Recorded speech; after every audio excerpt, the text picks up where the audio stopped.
മേലായ നാമമായ യേശുവിന്റെ നാമം സ്വർഗത്തിനും ഭൂമിക്കതിൽ യേശുവിന്റെ നാമമായിരിക്കുന്നുണ്ട്. ആ നാമം രക്ഷിച്ചിട്ടുണ്ട്. അത് നിലത്തിന്റെ ഗോപുരമായിരിക്കുന്നുണ്ട്. നമ്മുടെ സൗഖ്യമായിരിക്കുന്നുണ്ട്. പാപം മോചിക്കുന്നുണ്ട്. അതുകൊണ്ട് സ്തോത്രം ചെയ്താട്ടെ. ഹല്ലേലൂയ. കണ്ണുനീരുമേൽ യേശുനാമം ഉയർത്തിയാൽ സ്വർഗ്ഗങ്ങളെ ഭൂലോകങ്ങളെ അതിലുള്ള വിളങ്ങുന്ന നാമം യേശുനാമം സ്തോത്രം ചെയ്താട്ടെ. Hallelujah. Praise the Lord. Hallelujah. നമുക്കൊരു കാരണമുണ്ട് ആരാധിപ്പാൻ. യേശു എന്ന നാമം നമുക്കുണ്ട്. ഇന്നലെ ശുശ്രൂഷിപ്പാൻ കൃപയാൽ ദൈവം സഹായിച്ചല്ലോ. ദൈവം ബലപ്പെടുത്തിയോർത്ത് ദൈവത്തെ സ്തുതിക്കുന്നു. ദൈവത്തിന്റെ വചനത്തിൽ ദാവീദ് പറയുന്നുണ്ട്, ഞാന് ബാലനായിരുന്നു, ഇപ്പൊ വൃദ്ധനായി തീർന്നു. രണ്ട് കാര്യം ഞാൻ കണ്ടിട്ടില്ല. നീതിമാന്റെ സന്തതി അപ്പമരക്കുന്നത് ഞാൻ കണ്ടിട്ടില്ല. അവൻ തുണയില്ലാതിരിക്കുകയും ഇല്ല. നമ്മുടെ സ്തോത്രം. പ്രിയ ജോഷിമോൻ ശുശ്രൂഷിച്ചപ്പോൾ എനിക്ക് വളരെ സന്തോഷമുണ്ടായി. നമ്മുടെ സ്തോത്രം. ഞങ്ങൾ പൈതലിന്റെ വിഷയത്തിന് വേണ്ടി ഞങ്ങൾ ഒന്നിച്ച് പ്രാർത്ഥിച്ചുകൊണ്ടിരുന്ന വിഷയമാണ്. പലയിടത്തുനിന്നും പല ആലോചനകൾ കടന്നു വന്നു. സ്തോത്രം. തക്ക സമയത്ത് ദൈവം ഒരുക്കേണ്ടത് ഒരുക്കുന്നതോടെ സ്തോത്രം. നമ്മൾ ഇന്നലെ ചിന്തിച്ചല്ല, നമ്മുടെ സമയമല്ല ദൈവത്തിന്റെ സമയം. ദൈവം ഒരുക്കുന്നത് ആ തക്ക സമയം. പ്രിയ പൈതൽ ശുശ്രൂഷിച്ചപ്പോൾ വലിയ സന്തോഷമുണ്ട്. നമ്മുടെ സ്തോത്രം. നാം ഇരിക്കേണ്ടത് നമ്മുടെ തലമുറ ഇരിക്കും. ദൈവത്തിന്റെ വാഗ്ദത്തമാണ്. കർത്താവിന്റെ ദാസൻ. ഞാൻ ഇന്ന് ശുശ്രൂഷയിൽ പുൽപ്പെട്ടി നിൽക്കുവാൻ ഒരു കാരണക്കാരൻ കർത്താവിന്റെ ദാസനാണ്. എന്നെ പ്രോത്സാഹിപ്പിക്കുകയും മീറ്റിങ്ങുകൾക്ക് കൂട്ടിക്കൊണ്ട് വരികയും ഒക്കെ ചെയ്യുവാനിടയായി തീർന്നു. എനിക്കൊന്നും കൊടുക്കണ്ട, കൊടുക്കാൻ എൻ്റെ ഇല്ല. കൊടുക്കുന്ന ദൈവമാണ്. നിനക്ക് നിറഞ്ഞോ നീ മറ്റുള്ളവർക്ക് കൊടുത്താൽ നിന്നെ പിന്നെ നിറപ്പിക്കുവാൻ നിറവഹിക്കുന്ന ദൈവമുണ്ട്. തന്നോട് സ്തോത്രം. നിങ്ങളിൽ എന്നിലും പാർന്നിരിക്കുന്ന ദൈവകൃപ, നിങ്ങൾ എന്നിൽ തന്നിരിക്കുന്ന സാക്ഷ്യം നീ മറ്റുള്ളവർക്ക് പകർന്നു കൊടുത്താൽ നിന്നെ പുതിയതിലേക്ക് എന്റെ തമ്പുരാൻ നടത്തുന്നതിനോട് സ്തോത്രം. അത് ഓർത്ത് ദൈവത്തെ സ്തുതിക്കുന്നതിനോട് സ്തോത്രം. ജോഷുമൻ പറഞ്ഞ് അവസാനിച്ചെടുത്ത് തന്നെ എനിക്ക് തുടങ്ങുവാൻ ദൈവം എന്നെ പ്രേരിപ്പിച്ചോർന്നോട് സ്തോത്രം ചെയ്ത് സ്തുതിക്കുന്നു. ദൈവസഭ എന്താണ്? ദൈവസഭയിലുള്ള പ്രവൃത്തി എന്താണ്? ദൈവസഭ വിശ്വാസികളുടെ ഉദ്ധാരണം എന്താണ്? അവരുടെ വിടുതൽ എന്താണ്? ചുരുക്കമായി മോൻ തൊട്ടുപോയി. സ്തോത്രം. ഒന്നുകൂടി സ്തോത്രം. ഒന്ന് രണ്ട് വാക്യങ്ങൾ നമുക്ക് വായിക്കാം. ഇന്ന് കർത്തൃ ദിവസത്തിൽ, വിശുദ്ധ ദിവസത്തിൽ സഭകളായി 21 സഭകൾ കൂടി വന്ന് വേദം മഹത്വപ്പെടുത്തുവാൻ ദൈവം ഇടയാക്കി തീർന്നു. ഈ സഭ എന്താണ്? സഭയ്ക്കുള്ളിൽ എന്താണ് നാം ആയിത്തീരേണ്ടത് എന്ന് അല്പസമയം നമുക്ക് ചിന്തിച്ചിട്ട് നമുക്ക് പാടി ആരാധിക്കാം. ഇന്ന് 1:30 മണിയോടുകൂടി നിർത്താമെന്ന് ആഗ്രഹിക്കുന്നു. കർത്താവിന്റെ വിലപ്പെട്ട ദാസനുമുണ്ട്. ദാസൻ ശുശ്രൂഷ അവസാനിപ്പിച്ചോളും.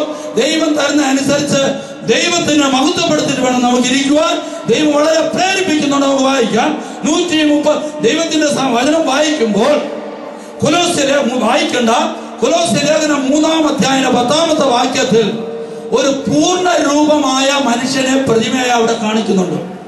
പരിജ്ഞാനത്തിലും സത്യത്തിലും ആത്മാവിലും തികഞ്ഞ പ്രതിമ എന്നൊരു പൂർണ്ണ വളർച്ച എത്തിയ വ്യക്തിത്വത്തെ ഇവിടെ കാണിക്കുന്നുണ്ട്. ആ വ്യക്തിത്വം നമ്മുടെ കർത്താവായ യേശു ക്രിസ്തുവാണ് നാം മനസ്സിലാക്കുന്നുണ്ട്. എന്നാൽ ദൈവത്തിന്റെ വചനം പഠിക്കുമ്പോൾ കർത്താവായ യേശു ക്രിസ്തു തല, സഭ ശരീരം. ദൈവത്തിന്റെ വചനം പഠിക്കുമ്പോൾ സഭയെ ഭാര്യയോട് ഉപമിച്ചിട്ടുണ്ട്, മണവാട്ടിയോട് ഉപയോഗിച്ചിട്ടുണ്ട്, പട്ടണത്തോട് ഉപമിച്ചിട്ടുണ്ട്, ഗോപുരത്തോട് ഉപമിച്ചിട്ടുണ്ട്. ഇങ്ങനെ പല ഉദാഹരണങ്ങൾ ദൈവത്തിന്റെ വചനത്തിലുണ്ട് സഭയെ കുറിച്ച്. നാം പാടി ആരാധിച്ചു. തന്റെ കാന്തയാകും ദൈവസഭ. തന്നോട് സ്തോത്രം. ഇതൊക്കെ ഇവിടെ നിൽക്കട്ടെ. എന്നാൽ എന്നെ ചിന്തിപ്പിച്ചൊരു ഭാഗമുണ്ട്. ഒരു തല മാത്രം നിന്നാൽ വ്യക്തിത്വമാകുമോ? ഒരു ഉടൽ മാത്രം നിന്നാൽ വ്യക്തിത്വമാകുമോ? തല ക്രിസ്തു, ഉടൽ സഭ.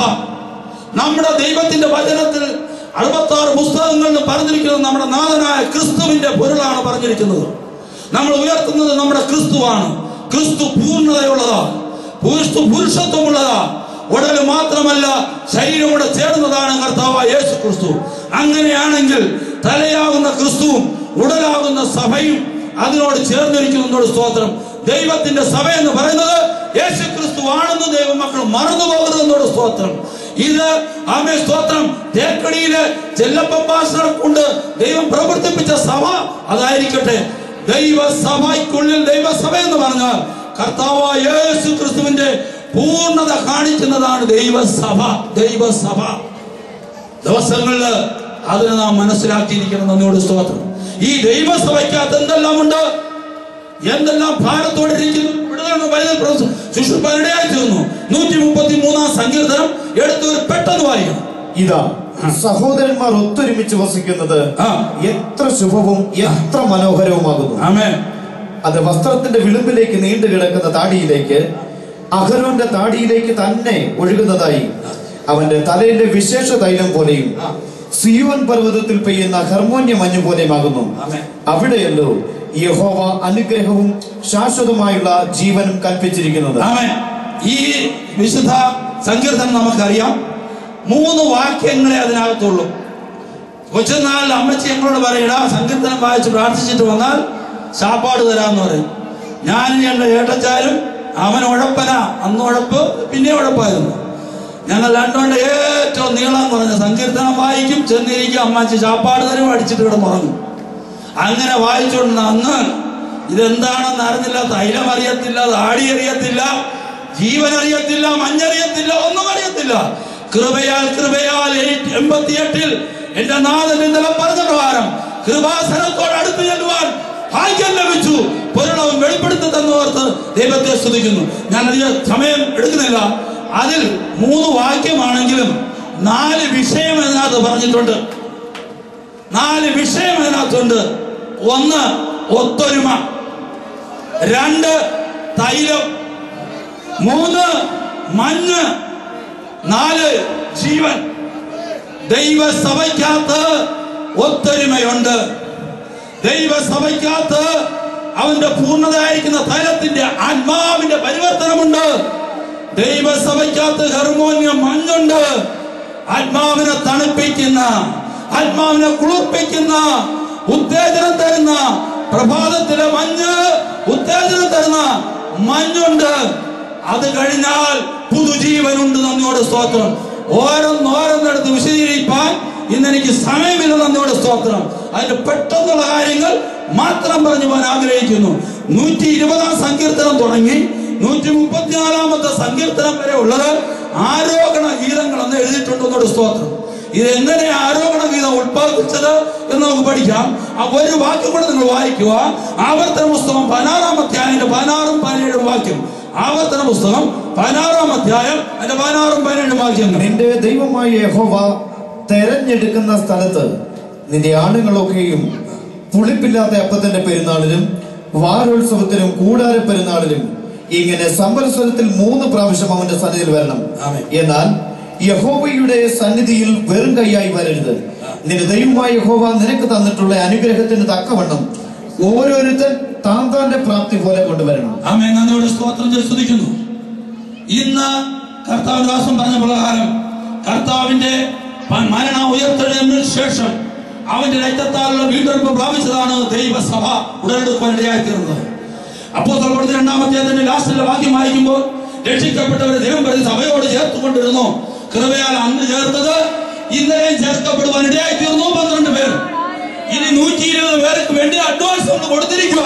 അത് അടുത്ത വർഷം ഉണ്ടാകുന്നതോട് സ്തോത്രം. കർത്താവിന്റെ വരവരെയും ഈ വർധന ഉണ്ടാകുന്നതോട് സ്തോത്രം. എന്നാൽ ഇസ്രായേൽ ജനമായിരുന്ന സാഹചര്യങ്ങളിൽ ഈ ദൈവസഭ ഇല്ലായിരുന്നു. അതിന് മാതൃകയാണ് ഇസ്രായേൽ ജനത്തെ കാണിക്കുന്നത്.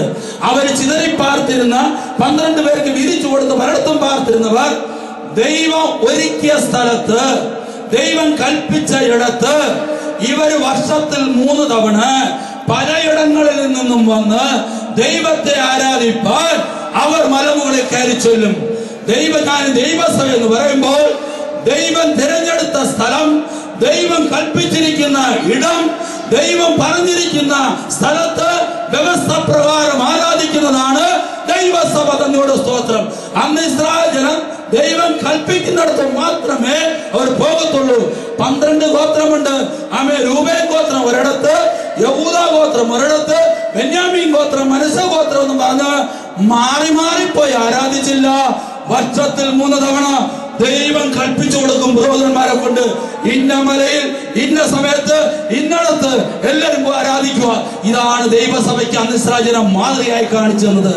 അവരും മല കയറുമ്പോൾ, ആരോഹണമായി മല കയറുമ്പോൾ പാടിയ പാട്ടുകളാണ് 120 മുതൽ 134 വരെയുള്ള സങ്കീർത്തനങ്ങൾ എന്നോട് സ്തോത്രം.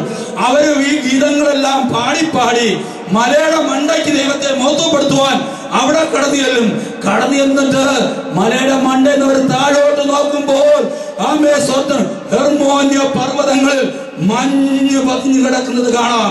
മഞ്ഞ് പതിഞ്ഞു കിടക്കുന്ന കണ്ടുകൊണ്ടാണ് അന്ന് അവർ പാടിയത്. ആമേ ഹെർമോന്യ മഞ്ഞ് പോലെ, ഹെർമോന്യ മഞ്ഞ് പോലെ. അന്ന് അക്ഷരികമായി അവർ കണ്ടുകൊണ്ട് മഞ്ഞ് പാടിയെങ്കിൽ ദൈവസഭയ്ക്കകത്ത് മഞ്ഞ് കുളിർമയെ കാണിക്കുമ്പോൾ ദൈവസഭയിൽ മഞ്ഞിന്റെ അനുഭവമുണ്ട്. ഇന്ന് വേദനയോടെ കടന്നു വന്നവർ, പൈതൽ പറഞ്ഞ പ്രകാരം ഭാരത്തോടെ കടന്നു വന്നവർ, ദൈവസഭയ്ക്കുള്ളിലാണ് നീ ഇരിക്കുന്നത്. നിന്നെ ഇന്ന് ആശ്വാസം പറഞ്ഞ് നീ ഇവിടെ നിന്ന് പോകത്തുള്ളൂ എന്നോട് സ്തോത്രം. ഇന്നലെ ഞാൻ പറഞ്ഞ പ്രകാരം നിന്റെ ദിനവൃത്താന്ത പുസ്തകം തമ്പുരാൻ നിന്നെടുക്കും. മടക്കി വെച്ചതിനെ എടുത്ത് മറുപടി തന്ന് നിന്നെ കുളിർമയോട് അയക്കുന്നതാണ് ദൈവസഭയിലെ പ്രവൃത്തി എന്നോട് സ്തോത്രം. ഞാൻ പറയട്ടെ, ഒത്തിരി പറയാണ്ട് സമയമില്ല. ദൈവസഭയ്ക്കകത്ത് സഹോദരന്മാരുണ്ടായിരുന്നു. അത് ഒത്തിരി അതൊന്നും 1 മണിക്കൂറത്തെ വിഷയം പറയുന്നില്ല. സഹോദരന്മാർ ആരാ? ആമേൻ. മോശയ്ക്കൊരു സഹോദരൻ ഉണ്ടായിരുന്നു, അഹരോൻ. എങ്ങനെയായിരുന്നു? മോശയുടെ വായായി നിന്നു, അവനോട് കൂടെ ചേർന്ന് നിന്നു. ദൈവസഭയിൽ സഹോദരന്മാരെ, സഹോദരിമാരെ, നിങ്ങൾക്ക് ഒറ്റ വായാണോ, ഒറ്റ അഭിപ്രായമാണോ, അതോ പിന്നെ അഭിപ്രായമാണോ?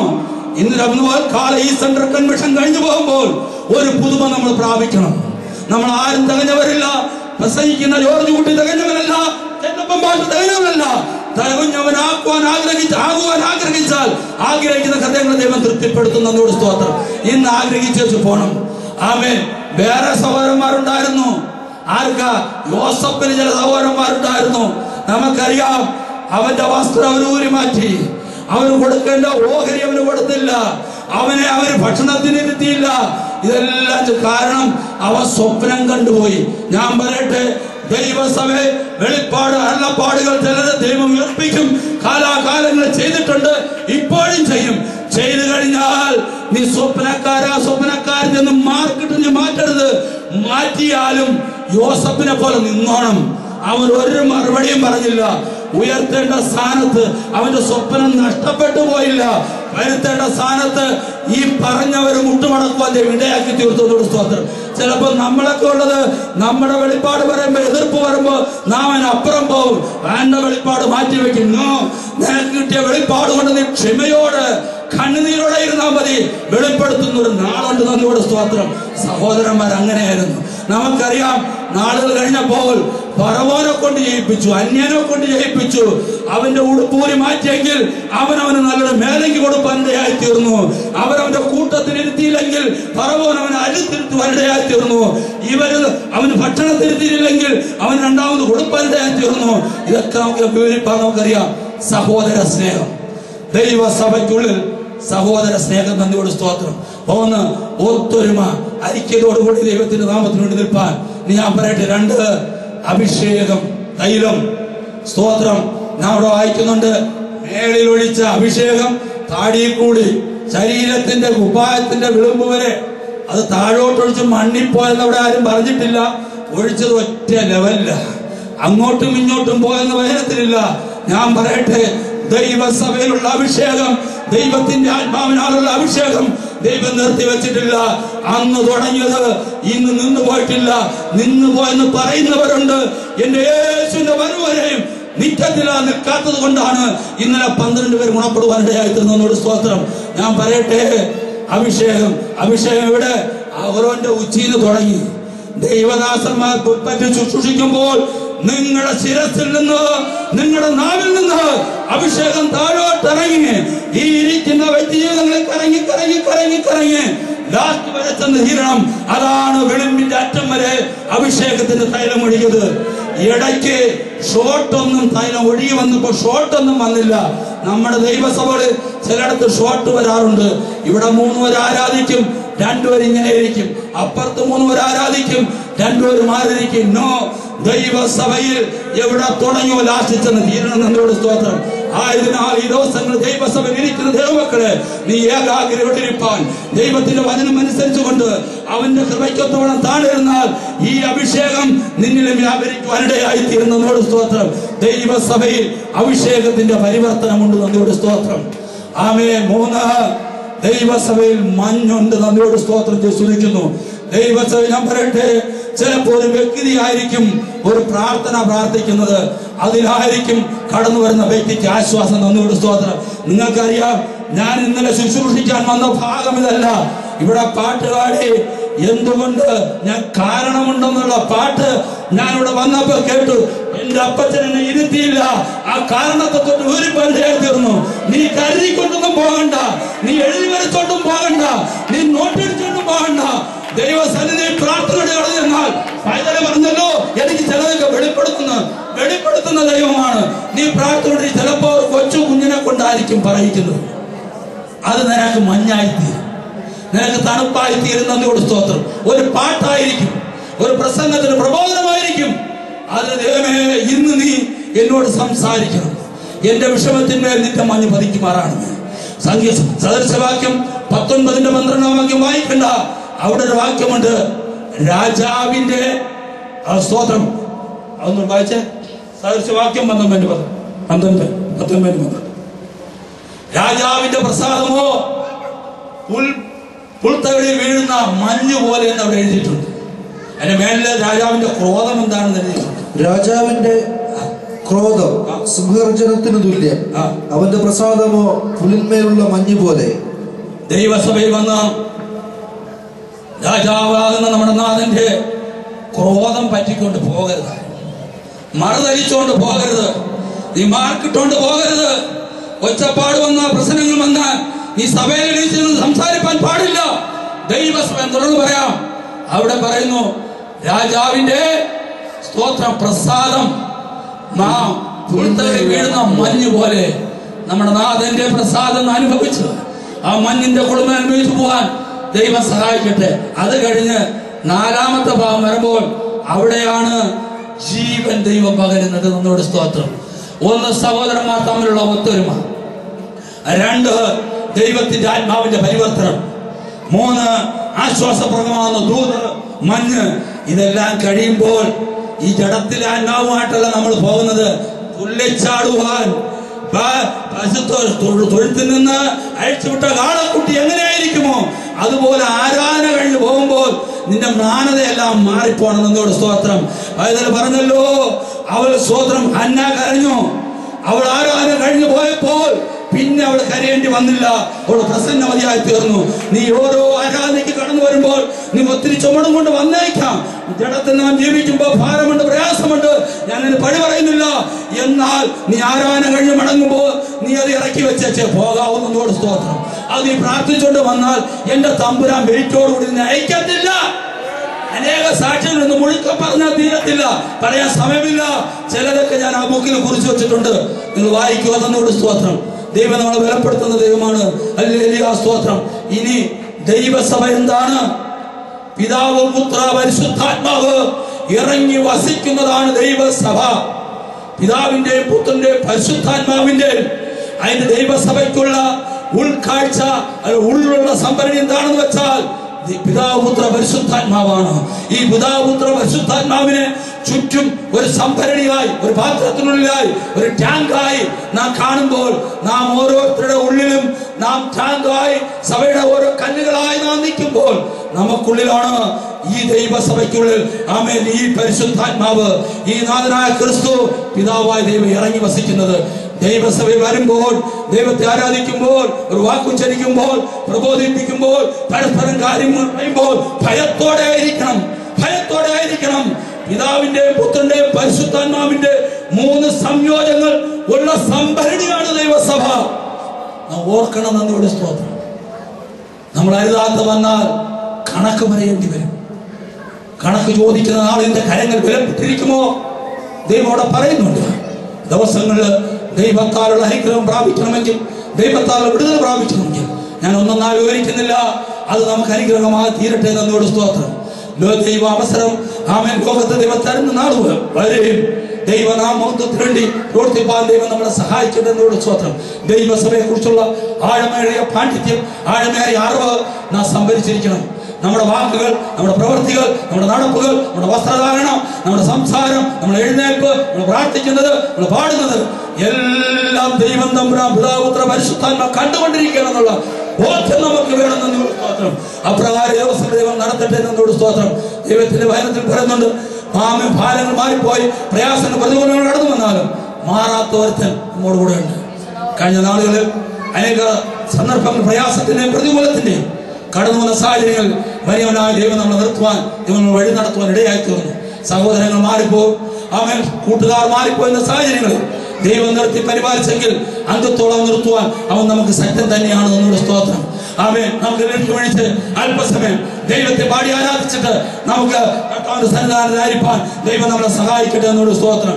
മാറിയിടും മനോജരെല്ലാം മറന്നിടും സ്നേഹിതരോ, മാറിയിടും മനോജരെല്ലാം മറന്നിടും സ്നേഹിതരോ,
I know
കഴിക്കുന്ന ഒരു ദിവസം മറ്റ്1000 ദിവസത്തെക്കാൾ ഉത്തമമല്ലോ.